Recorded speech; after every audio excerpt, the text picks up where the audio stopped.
എല്ലാ വിജയങ്ങളും തിളക്കമുള്ളതാണ്. പക്ഷേ ആരെയും അമ്പരപ്പിക്കുന്ന ഒരു വിജയം അത് കൈവരിച്ചത് ഇൻഡോറിലെ BJP സ്ഥാനാർത്ഥിയാണ്. ശങ്കർ ലാൽവാനിയാണ് 12 ലക്ഷത്തിലധികം വോട്ടുകൾ നേടി റെക്കോർഡ് വിജയം സ്വന്തമാക്കിയത്.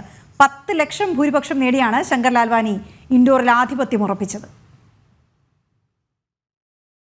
ബഹുജൻ സമാജ് പാർട്ടിയുടെ സഞ്ജയ് ലക്ഷ്മൺ സോളങ്കിയേക്കാൾ 10 ലക്ഷം വോട്ടിന്റെ മൃഗീയ ഭൂരിപക്ഷത്തിലാണ് ശങ്കർ ലാൽവാനി ചരിത്ര വിജയം അടയാളപ്പെടുത്തിയത്.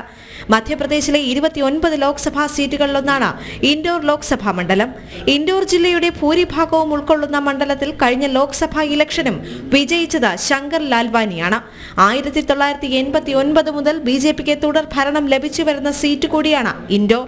2014 മുതൽ 2019 വരെ ലോക്സഭാ സ്പീക്കറായി സേവനമനുഷ്ഠിച്ച BJP അംഗം സുമിത്ര മഹാജൻ തുടർച്ചയായി 8 തവണയാണ് ആ സ്ഥാനം വഹിച്ചത്. പൊളിറ്റിക്കൽ ഡെസ്ക്, ജനം.